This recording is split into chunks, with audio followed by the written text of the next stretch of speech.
I love running sandbox style games because of the story that emerges at the table. The game is largely open ended, and so that means the players can make the choices they want and pursue the goals that they want. And that's all great. As a game master in a sandbox, we play and represent the world to the players. That means showing them what exists in the space and portraying the characters and monsters that occupy it. One of the staples in the sandbox game is the use of random encounters. Whether it's exploring overland on a hex crawl or delving deep into a mega dungeon, random encounters are there to add variety and spice to the gaming space that the players are currently in. I've often talked about how the emergent story comes from these different random encounters that the players find themselves in.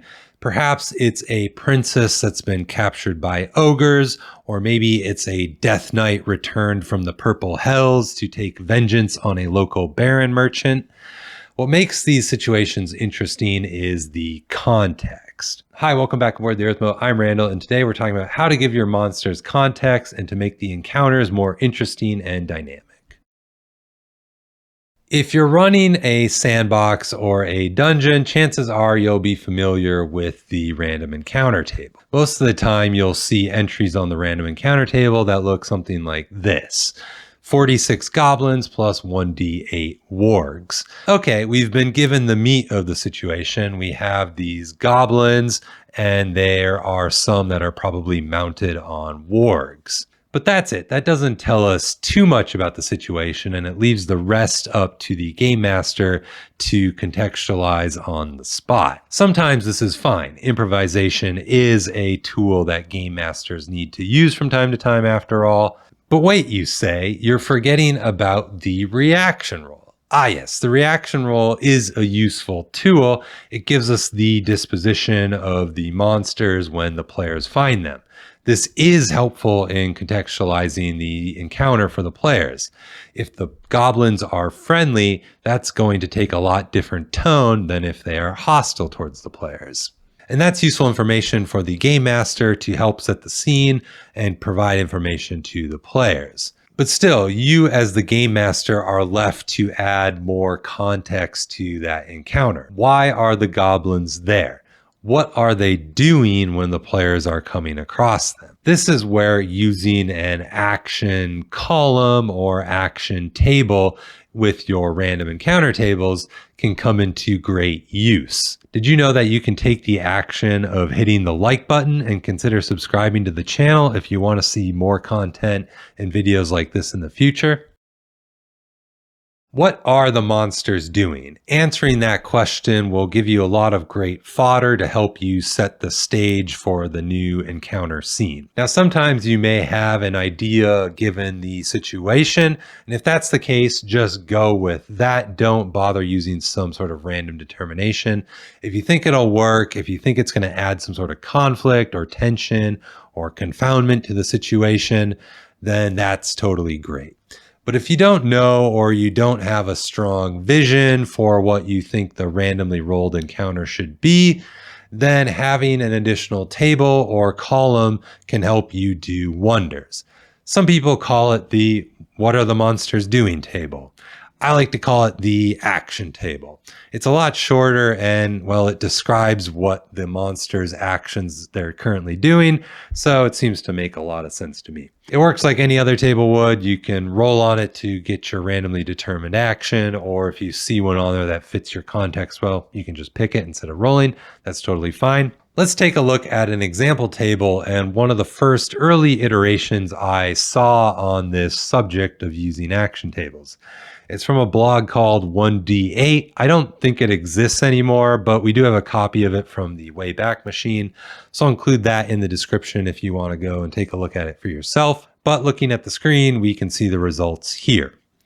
So we roll 2d6 and we can return to a lair to heal up after a fight, fighting another creature, returning to the lair with a prisoner, returning to lair with treasure, just passing by on their way to somewhere else, defending territory, hunting for food, chasing after another creature, running away from another creature, building a new lair, or they're groggy from too much party and looking for a place to sleep it off. Now there's a bit going on here that I like about this table. First, I like the diversity in the actions. We have quite a few different options that run a gamut of different choices, which is really nice. I also like that many of the entries are including another monster in them. This way, the players are entering into a scene and media res. There's something happening between two parties currently. Sometimes if the party sees a nasty war band of goblins, they're just going to avoid them because of the danger they present, and that's totally fine. But if these goblins are transporting a prisoner or treasure, that's a bit more intriguing and might catch the player's attention. One thing to note about this particular table is that it's built with a 2d6 roll, which introduces a bell curve. So you're most likely to get those results from the 6 to 8 range. There's nothing wrong with that, just be aware of it. If you wanted a pure kind of straight chance, you could switch it to a D12 table and add one more entry and you'd be good to go. I've seen a couple of different resources start to implement and include these action tables into their products, and I think that's a really great innovation in the RPG gaming space. I'll have a list of blogs that share these tables or information around making your own encounters more interesting in the video description, so you can check out those free resources if you'd like. But I also have two products that I thought I'd share because I use them in my own games and I've found them to be quite helpful. First, we have the Monster Overhaul. I've done a review on this book in the past. I'll include that up here now. It's an awesome book. It's full of great resources. In the beginning of each monster chapter, there are some tables that provide different encounters, and they have these kind of types of encounters that include different actions on what's happening with the monsters. The book uses specific monsters that are mentioned in the book, but you could always genericize the entries if you wanted to crib them and make your own action tables that suit your own purposes. So it's definitely worth checking out. And if you're in the need of a good OSR monster book, I think this is one of the best ones that have come out in a long time. The second resource is the Mythic Game Master Emulator 2nd Edition. This is actually a book that lets you run role-playing games solo. So you can use the resources in it to work your way through different games or adventure modules with no game master. You can be the lone player in it, and it works really well for that. But a lot of the tables and resources work just as well for a game master running a standard game at the table. The ones I like for giving context for my monsters are what they call the meaning tables in the book. The action tables give you a lot of great context for monster actions that are happening within your adventure, but there are also a whole group of tables called elements tables that these focus on different subjects.